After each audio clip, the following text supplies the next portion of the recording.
안녕하세요. 한목나 51일 출애굽기 1장을 통하여서 하나님께 주시는 지혜와 지식으로 말씀이 깨달아지고 깨달은 그 말씀을 가지고 삶을 살아가는 저와 여러분 되기를 간절히 소망합니다. 자, 드디어 한목나가 시작하였습니다. 우리 함께 80일 동안 힘차게 달려갔으면 좋겠습니다. 오늘의 단어는 알다, 그리고 경외, 그리고 십브라 부하, 이렇게 단어를 한번 잡아봤습니다.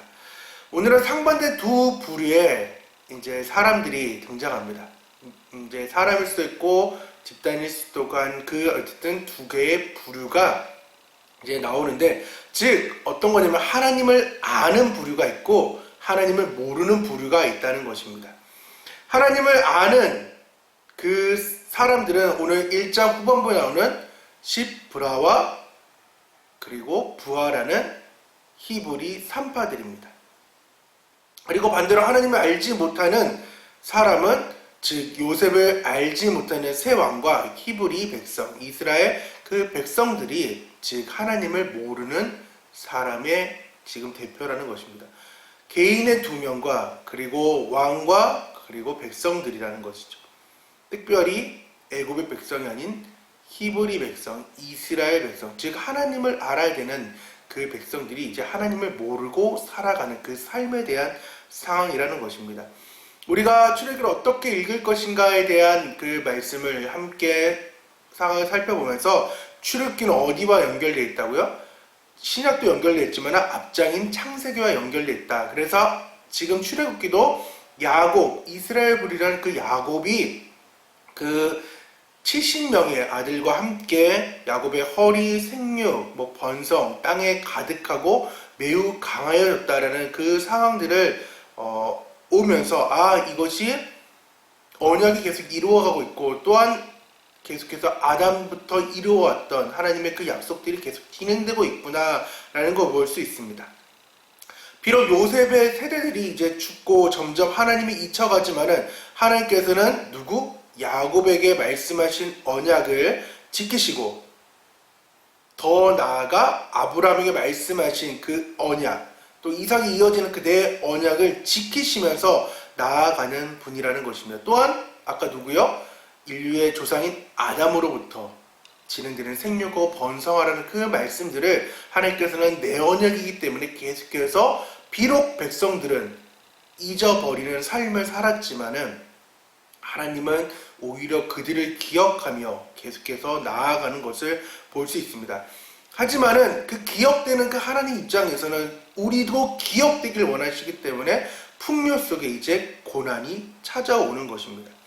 때로는 주객이 전도될 때가 많이 있습니다. 무슨 말이냐? 애굽의 바로 왕이 요셉의 가족들을 초청한 것처럼 보이지만은, 그래서 바로 왕이 이스라엘 그 가족들을 살리고 구원한 것 보이지만은, 반대의 입장에서 보면은 오히려 요셉이 하나님의 그 지혜로 말미암아 애굽의 모든 나라와 주변국을 살리는 그 역할을 감당했다는 거죠. 근데 이 상황 가운데 서로에게 어쨌든가 은혜가 있었어요. 서로에게 행복이 있었어요. 하지만은 이스라엘 백성들에게는 정체성의 문제가 있었던 거죠. 뭐라고요? 거주는 하지만은 거류하는 인생으로 살아가야 된다. 그래서 이 세상에 우리도 거주하지만 천국을 바라보며 거류하는 삶으로 살아가야 되지만, 이들은 이제 점점 지나가면서 거주하고 또 거주하는 거류의 인생이 사라짐으로써 이제 하나님을 잊게 된다는 것입니다. 우리도 동일합니다. 하나님을 잊어버린 순간은 세상에 안주하고 거주하는 그 순간 하나님을 잊어버릴 수밖에 없다는 것입니다. 그래서 요셉을 알지 못하는 새 왕, 이 이름을 15세기로 볼 거냐 13세기로 볼 거냐에 따라서 말이 달라진다라는 얘기를 앞전에 말씀을 나눴습니다. 여튼 이 새 왕이 누군지는 모르지만은, 이 새 왕은 어찌 보면 하나님을 모르는 그 상황, 또 하나는 요셉이 이루어진 그 업적을 무시하고 외면하는 그 새 왕이 등장했다는 것입니다.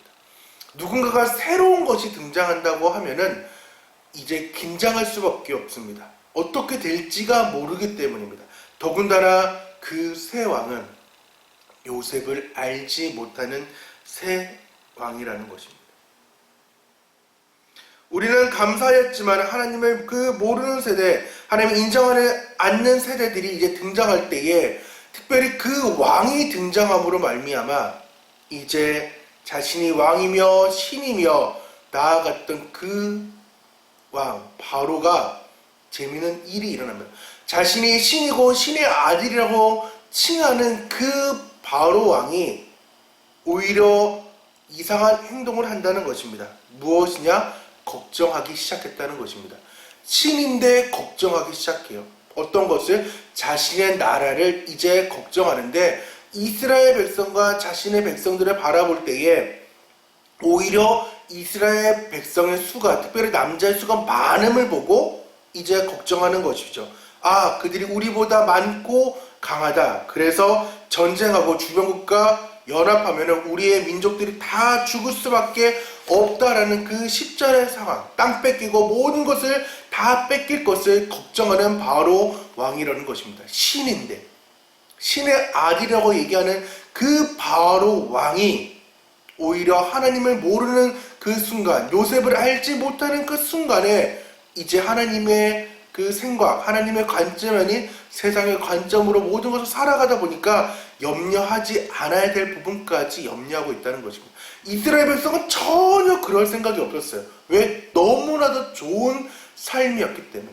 비록 하나님은 잊어버렸지만은 풍요함으로 행복함을 누렸던 그들의 삶이었기 때문에 전혀 쿠데타 이런 느낌도 없었고 서로 공존하며 살았다. 공생하는 관계라고 생각했지 적국의 관계로 이스라엘 백성은 생각하지 않았지만은 오히려 바로 왕은 그들을 적대하고 이게 반란이 일어나고 서로 다른 백성으로 취급하는 순간 모든 염려와 걱정이 찾아왔던 거죠.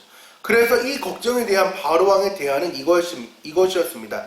히브리 백성, 이스라엘 백성들에게 노역을 하게 되면서 이 국고선 비동과 라암셋을 건축할 때에 너무나도 육체가 힘들면은 악이 낳는 일을 하지 않겠지. 자손이 많아지는 그 일들이 없어지겠지라는 그러한 생각을 하게 됐던 거죠.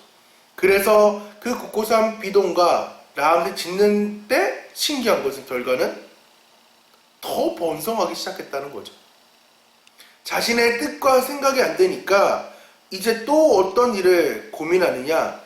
그러면은 육체의 괴로움뿐 아니라 이제 생활까지도 괴롭게 하면은 악이 낳는 일이 덜하겠지라는 또 생각을 합니다. 그래서 흙 이기기, 벽돌 굽기, 농사 여러 가지 일들을 이제 더 엄하게 이제 시작했던 그 상황이라는 거죠. 하지만 또 어떻게 됐을까요? 오히려 히브리 백성은 강하고 온 땅에 충만했어요. 비록 그들은 언약을 잃어버렸지만 누구는 기억하고 있었을까요? 하나님은 자신의 언약이 내 언약을 기억했기 때문에 아브라함에게 약속했던 그 언약을 기억했기 때문에 그들이 강하고 또 온 땅에 충만할 수밖에 없었다는 것입니다. 비록 하나님을 알지 못하지만은 그리고 또 하나님을 아는 그 경외하는 사람들이 있었기 때문에 이 공동체에게 이러한 은혜를 찾아왔습니다. 또한 반대로 왜 이런 고난도 찾아왔는가? 이제 히브리 백성들이 왜 노역을 하고 요셉을 알지 못하는 새 왕이 일어나서 그들을 괴롭히느냐? 이것 또한도 언약입니다. 우리가 야곱의 축복을 봐도 저주에 가깝도록 축복이라고 말씀했던 것처럼 이 힘듦, 고난도 축복이라는 거죠. 이것도 언약이라는 것입니다. 무슨 말이냐? 출애굽기 1장 13절에는 엄하게 하다 이 단어가 아바드고 14절에 괴롭게 하다가 아나인데 창세기 15장 13절에 이제 언약에 대해서 하나님께서 말씀할 때 섬기겠다라는 것이 아바드이고 괴롭게 한다라는 것이 아나예요. 그러니까 하나님께서는 지금 괴로움과 그 다음에 섬김을 주면서 아바드하고 아나를 주면서 지금 창세기 15장에 등장하는 그 아브라함의 언약까지 지금 나아가는 거죠. 축복에 대한 그 상황도 행복도 언약이지만 반대로 고난 가운데 이 언약을 이제 하나님을 찾게 하는 것도 언약 중에 하나라는 것입니다. 여러분에게 축복이 있는 가운데에 이제 이 축복이 어느 순간 무너지고 고난이 찾아온다고 할 때에 여러분에게 하나님을 잊어버리지 않았는가? 그리고 내가 이것도 언약이라고 믿음으로 선포하며 나아갈 줄 알아야 된다는 것입니다. 인간적으로 도저히 막을 수 없는 요셉을 알지 못하는 그 새 왕.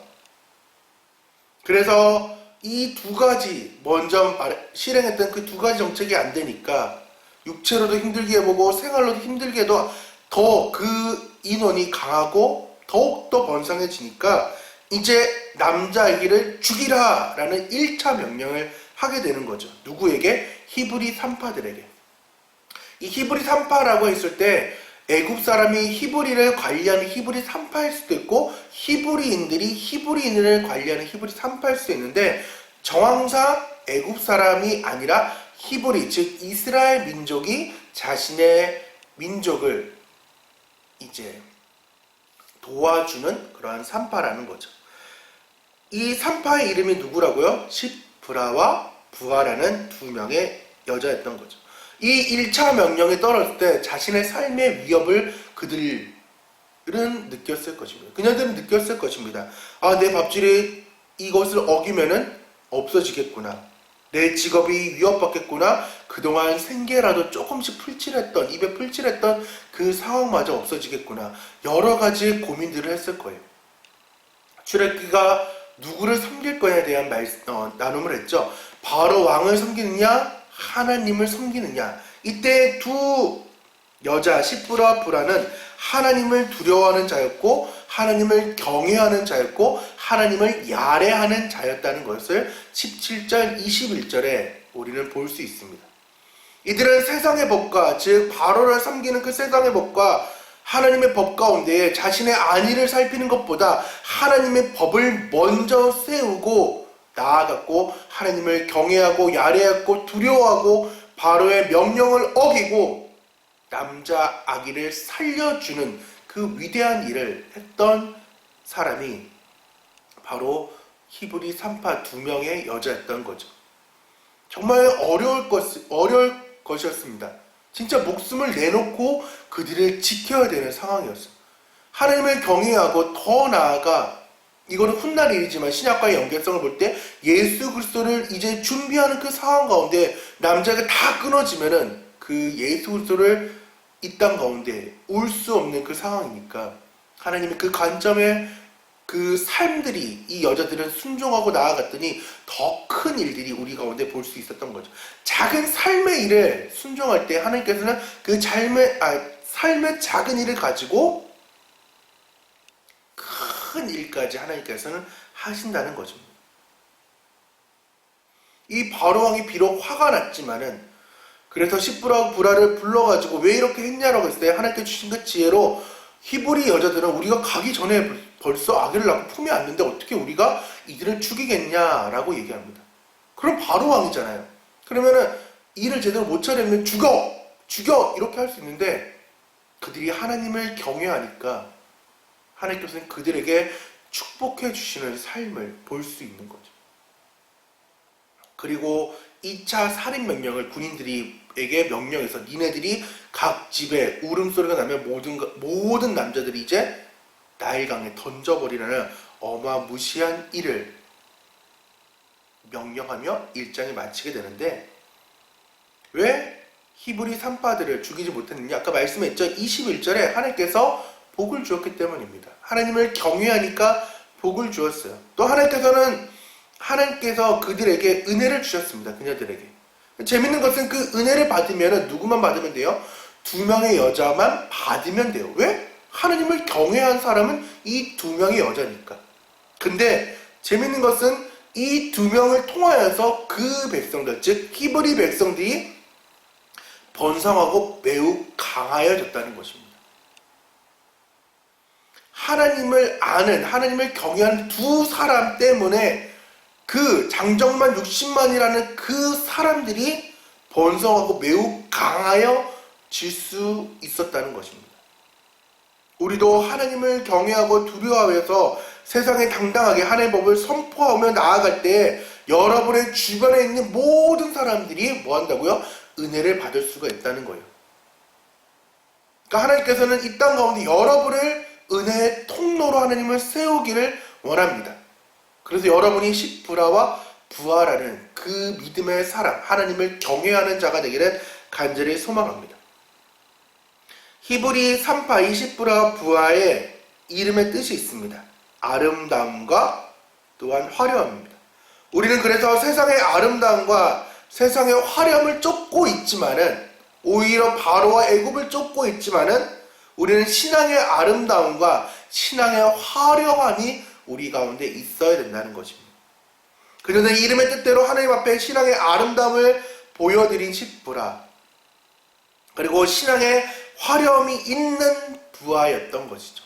여러분의 과연 신앙의 아름다움 십부라가 있는지, 아니면은 신앙의 화려함이 있는 부하가 있는지, 우리는 우리 자신을 돌아보고 나아가야 된다는 것입니다. 그러할 때에 하나님께서는 그녀들의 가정을, 오히려 집안의 모든 것들을 흥황케 하시는 우리 하나님이라는 것입니다.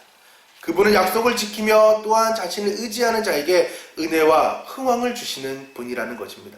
우리는 바로처럼 하나님을 모르는 사람, 히브리 백성이 아닌 신앙의 아름다움과 화려함이 있는 십부라와 부하가 되기를 소망합니다. 로마서 16장 17에서 20절 우리말 성경입니다. 형제들이여, 내가 여러분에게 권합니다. 여러분은 배운 교훈의 역행에 분열을 일으키고 해방하는 사람들을 경계하고 그들을 멀리하십시오. 그런 사람들은 우리 주 그리스도를 섬기지 않고 자기 배만 채우며 그럴듯한 말과 아첨하는 말로 순진한 사람들의 마음을 현혹합니다.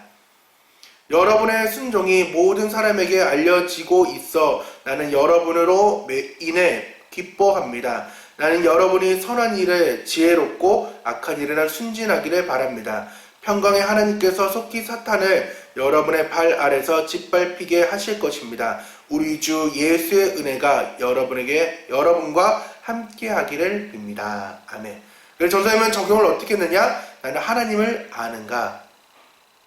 그리고 나는 하나님을 인정하는가? 또한 포기하라고, 그리고 그러한 순간에 나는 포기할 수 있는가? 그 포기의 삶. 그래서 삶 읽기는 신앙의 아름다움과 그로 인해 찾아온 신앙의 화려함을 찾아보고 지속하기라는 삶을 읽었습니다. 여러분에게 오늘 어떠한 말씀이 찾아왔는지 모르겠지만 함께 또 나눠주시고 함께 은혜를 누리길 원합니다. 기도하겠습니다. 하나님 아버지 감사드립니다. 하나님, 우리의 삶 가운데 주님을 알기를 원하고 주님을 찾기를 원합니다. 특별히 하나님을 야례하는 삶, 경외하는 삶이 되기를 원합니다. 히브리 3파였던 십부라와 부하가 하나님을 경외하고 하나님을 두려워했을 때에 그들의 공동체에게 하나님께서는 매우 강성함과 또한 번성함의 은혜를 주셨던 것처럼, 또한 그 가정에는 은혜와 흥황을 주셨던 것처럼, 하나님 우리에게 포기하는 것을 포기하고 또한 나아갈 수 있도록 도와주시고, 세상을 하나님 의지하는 것이 아니라 신앙의 아름다움과 신앙의 화려함을 찾을 줄 아는 우리 귀한 한묵나 모든 팀들과 또한 귀한 이 말씀을 듣고 나누는 귀한 성도 될 수 있도록 도와주셔서 주님께서 함께 하실 걸 믿사며 살아계신 예수님의 이름으로 기도드립니다. 아멘. 출애굽기 1장 또한 들어보시고 말씀의 포인트를 찾기를 원합니다. 다 같이 뭐라고요? 안녕.